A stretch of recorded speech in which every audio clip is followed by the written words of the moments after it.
আর আপনি নিজেকে এত ছোট কেন মনে করছেন? আপনি আল্লাহর সেই বান্দা, যে বান্দা আমি, যে বান্দা আর 10 জন মানুষ।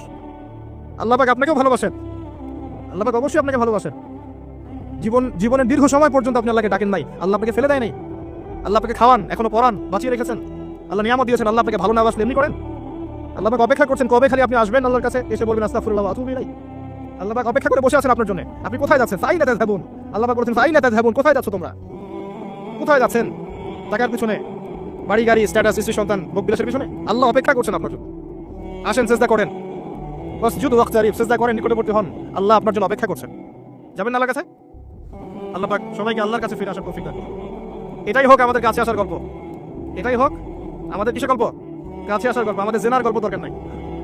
ওদের কাছে জেনা হচ্ছে কাছে আসার গল্প, যার ব্যাপারে আল্লাহ বলেছেন লা তাকরাবু জিনা। ওর ধারের কাছেও যেও না, আর তারা ওইটাকে বলবে কাছে আসার গল্প। ইন্না লিল্লাহি ওয়া ইন্না ইলাইহি রাজিউন। আল্লাহ পাক আমাদের যুবক যুবতীদেরকে হেদায়েত দান করুন, পিতার মাতাদেরকে পরিবারে অনুশাসন বজায় রাখার তৌফিক দান করুন। আমাদের এই কাজগুলোর প্রতিফল কিন্তু আমাদেরকে ভোগ করতে হবে। আমাদের মেয়েদের, আমাদের ছেলেদের, তাদেরকে আমরা কিভাবে বড় করছি এটার হিসেব কিন্তু আমাদেরকে চুকিয়ে দিতেই হবে। পিতামাতাদেরকে বলবো সচেতন হয়ে যান, আল্লাহ পাক তৌফিকের আয়াত করুন, আমিন। আর যারা ওই পথে চলে গেছেন তাদের উদ্দেশ্যে একটা কথা বলবো, সেটা হচ্ছে যে এটা একটা মোহ, একটা ভ্রম। বাস্তবতা হচ্ছে যে আপনাকে প্রতিশ্রুতি দিচ্ছে সে আপনাকে অনেক ভালোবাসে, আদতে সে আপনাকে ভালোবাসে না। আদতে সে আপনার অবস্থানকে ভালোবাসে। আপনি আজ হোক আর কাল হোক এটা বুঝতে পারবেন যে সে আপনাকে ভালোবাসে না, আপনার অবস্থানকে ভালোবাসে। আপনার অবস্থান যদি ভালো থাকে সে আপনাকে ভালোবাসবে, অবস্থান ভালো না থাকলে ভালোবাসবে না। একইভাবে আপনি একটা মেয়ের কাছে যে ভোগবিলাস চাচ্ছেন, একটা ছেলে এটা গায়রে মারা মেয়ের সাথে ফ্রেমিক্সিং করলে তার একটাই উদ্দেশ্য থাকে, সেই মেয়েটাকে ভোগ করা। সুযোগ পেলেই সে মেয়েটাকে ভোগ করে ফেলবে। একইভাবে এই মেয়েও দেখবেন আপনার যতটুকু সামর্থ্য আছে, অর্থবিত্ত যা যা আছে, এটাকে সে ইউজ করার চেষ্টা করছে তার স্বার্থে। বাস্তবিক অর্থে দুজন দুজনকে ভালোবাসে না মোটেই, দুজন দুজনের স্বার্থকে ভালোবাসে। ভালোবাসা আল্লাহর পক্ষ থেকে আসে। কখন আসবে? যখন আপনি হালালের উপর থাকবেন, যখন আপনি বিয়ে করবেন হালালভাবে। অচেনা একটা মেয়ের প্রতি দেখবেন আল্লাহ পাক এমন ডিভাইন একটা লাভ দিয়ে দিবেন, ওয়াজআলা বাইনাকুম মাওয়াজ্জাতা ওয়া রাহমা। আল্লাহ পাক তার পক্ষ থেকে উভয়ের মাঝখানে হৃদ্যতা, ভালোবাসা, মহব্বত দান করবেন। বলুন সুবহানাল্লাহ। এটা ডিভাইন, আল্লাহর পক্ষ থেকে আসবে, ঐশ্বরিক। আর বাকিটা হচ্ছে ঐশাচিক, শয়তানি, প্রবৃত্তির দাসত্ব, ভোগবাদী। এগুলো খেয়াল রাখবেন। এতে করে যা হবে, আপনি একবার আপনার ইজ্জত হারায় ফেলে কখনো ফিরে পাবেন না। অদ্ভুত বিষয়, মানে এই বিষয়গুলোকে আমরা কিছু মনেই করি না এখন। আমরা কিন্তু কিছু মনেই করি না, মনে করি এটা একটা সোশ্যাল কালচার। গার্লফ্রেন্ড বয়ফ্রেন্ড থাকবে, একটা সোশ্যাল কালচার। এভাবে যে কত ছেলে কত মেয়ে লক্ষ লক্ষ কোটি কোটি নিত্যদিন জেনা করছে। আল্লাহ ভালো, আল্লাহ পাক আমাদের যুব সমাজকে হেদায়েত করুন, আমি। আর যে প্রশান্তির জন্য আপনি তার কাছে যাচ্ছেন সেটা তার কাছে নাই।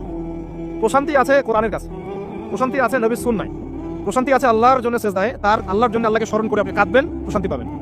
আল্লাহর জন্য কিছু কাজ করবেন, তার দিনের কোনো খেদমত করবেন, প্রশান্তি পাবেন। আল্লাহর কোরআনে 10টা আয়াত মুখস্থ করেন, মনে এমন শান্তি আসবে যেটা আপনি কোথাও পাবেন না। আমি চ্যালেঞ্জ করে বলছি আপনাকে, আপনি আল্লাহর কিতাবের আজকে গিয়ে 5টা আয়াত মুখস্থ করেন, অর্থটা পড়বেন, কয়েকবার চর্চা করেন, মানুষের শোনান, আপনি মনে এমন একটা প্রশান্তি পাবেন যেটা পৃথিবীর কোনো জায়গায় পাবেন না। এখানে প্রশান্তি এত এত বেশি মাত্রায় আসবে, যার খবর যদি ওই পশ্চিমারা জানতো তাহলে আমার কলিজায় বোম মেরে উড়িয়ে দিত। কথা বুঝতে পারেন নাই? আল্লাহর পথে চললে যে প্রশান্তিটা পাওয়া যায়, এর খবর যদি ইসলামের শত্রুরা জানতো তাহলে মুসলিমদের কলিজায় পারমাণবিক বোমা মারত। তারা জানে না কি প্রশান্তি এখানে পাওয়া যায়। আপনি যে প্রশান্তির জন্য এখানে যাচ্ছেন এটা ওখানে নাই। কোরআনের কাছে আছে, সেজদায় আছে, নামাজে আছে, তাহাজ্জুদে আছে, আল্লাহ জিকিরে আছে। আর নেককার স্ত্রীর কাছে আপনি প্রশান্তি পাবেন। এটা আল্লাহ আপনাকে গিফট দিয়েছেন। আদম আলাইহিস সালামকে আল্লাহ পাক দিয়েছেন না? তার একাকী বোধ হচ্ছিল জান্নাতে, আল্লাহ পাক সঙ্গিনী সৃষ্টি করেছেন। এখানে আপনি প্রশান্তি পাবেন, বাকিগুলো প্রশান্তির উৎস নয়। পরে দেখা যাবে ওখানে ছেঁকা খেয়েছে, খেয়ে তারপরে মাদক সেবন করবে, তারপরে মিউজিকের কাছে যাবে, তারপরে দেখবেন যে পতিতালয় যাচ্ছে, তারপরে হয়তো গুন্ডামি করবে, জীবনটা উচ্ছৃঙ্খল হয়ে গেল। কেউ আত্মহত্যাও করবে, কারণ হচ্ছে ওই যে শুরুতে একটা মেয়ের সাথে প্রেম করে ছেঁকা খেয়েছে, ওখানে প্রশান্তি খুঁজেছে, শয়তানেদেরকে নিয়ে খেলেছে, একবারে দুজনের জীবন নষ্ট করে ফেলেছে। আদতে কি হলো? মুসলিম উম্মাহ থেকে 2টা নক্ষত্র ঝরে গেল। হয়তো ওই যুবককে দিয়ে দিনের কোনো খেদমত হতো, এখন হলো না। হয়তো ওই যুবক তার যৌবনকালটা ইবাদত করে কাটাতে পারতো, আরো সে ছায়া পেতো, আর পেল না। শয়তান সাকসিড, শয়তান জিতে গেল। এই হচ্ছে বাস্তবতা। বাস্তবতা বোঝেন, আল্লাহর কাছে ফিরে আসেন, আল্লাহ আপনার অপেক্ষা করছেন। আসবেন না আল্লাহর কাছে? এটাই হোক আল্লাহর কাছে আমাদের কাছে আসার গল্প। আল্লাহ পাক আমাদেরকে তৌফিক দান করুন, আল্লাহুম্মা আমিন। তো সুন্নাতের কথা বলতে গিয়ে আসলাম। নবী সাল্লাল্লাহু আলাইহি ওয়াসাল্লামের সুন্নাহ আমরা যেন আমাদের সামগ্রিক জীবনে পালন করার চেষ্টা করি, আল্লাহ পাক চেষ্টাটা যেন কবুল করেন, আমিন। এরপর আছে সালাতের কথা, তারপরে আছে আপনার যাকাতের কথা। নিসাব পরিমাণ সম্পত্তি হয়ে গেলেই যাকাত দিতে হবে। এটা নফল কিছু নয়, ফরজ জিনিস। যদি আপনি সামর্থ্যবানদের যাকাতগুলো কালেক্ট করতে পারতেন, কেউ যদি পারতো, দেখতেন এই যাকাতের অর্থগুলো দিয়ে এত এত মানে বিগ বিগ প্রজেক্ট করা যেত যেটা আপনি কল্পনা করতে পারবেন। এটা কিন্তু নফল কিছু নয়, দিতেই হবে, বাধ্যতামূলক। যাকাত আল্লাহ পাক এই জন্য ফরজ করেছেন যাতে করে সমাজের মধ্যে ধনী এবং গরিবের সাম্য বজায় থাকে। এটা গরিবের হক। যাদের উপর যাকাত ফরজ হয়েছে তারপরেও যাকাত দিচ্ছে না, এদের সম্পত্তিগুলোকে আল্লাহ পাক কিয়ামতের দিন গলাবেন, মানে ধাতুতে পরিণত করে গলাবেন, গলিয়ে কপালে, গালে, পিঠে, চেহারায় লেপটে দিবেন। বলেন নাউজুবিল্লাহ। সূরা তাওবা পড়ে দেখেন, সূরা তাওবার মধ্যে এটা আছে। সম্পত্তি গলানো হবে, গলে একটা সোনা তামা ব্রোঞ্জ এগুলো গলালে কেমন হবে?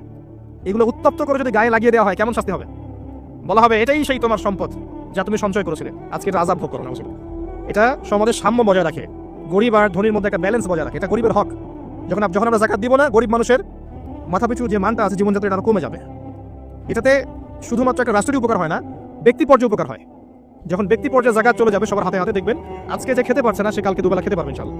আর অনেক মুসলিম আছি আমরা যারা সালাত পড়ি জাকাত দেই না, আছি না? জাকাতকে আমরা ফরজই মনে করি না। যদি বলা হয় ইসলামের 5টা পিলার বলেন, বলবে কালিমা, নামাজ, রোজা, হজ, জাকাত। জাকাত সবচেয়ে শেষে, তাই না? জাকাতকে পাঠাইছে সবচেয়ে শেষে, অথচ আল্লাহ বলেছেন কালিমা, তারপরে সালাত, তারপরে জাকাত, তারপরে সাওম, তারপরে হজ। জাকাতকে গুরুত্ব দিন, এটা ইসলামিক অর্থনীতির মূল ভিত্তি। জাকাতের উপরে আল্লামা তাকি উসমানী শাইখের একটা বই আছে, এই বইটা পড়তে পারেন, অত্যন্ত চমৎকার। জাকাত নিয়ে বিস্তারিত আলোচনা করা হয়েছে এবং জাকাত কিভাবে মানবতার উপকার করবে এটা বলা আছে। আজকে এটা টপিক না, আমি নাহলে অনেক লম্বা কথা বলতে পারতাম। আল্লাহ পাক আমাদের সবাইকে জাকাত দেওয়ার তৌফিক দান করুন, আমিন। এরপরে সওমের কথা বলেছেন, সওম ইনশাআল্লাহ সামনে আসবে, আমরা সবাই রাখবো। আল্লাহ পাক আমাদের সবাইকে 30টা সওম, পুরো মাস সওম রাখার তৌফিক দান করুন, আমিন। এবং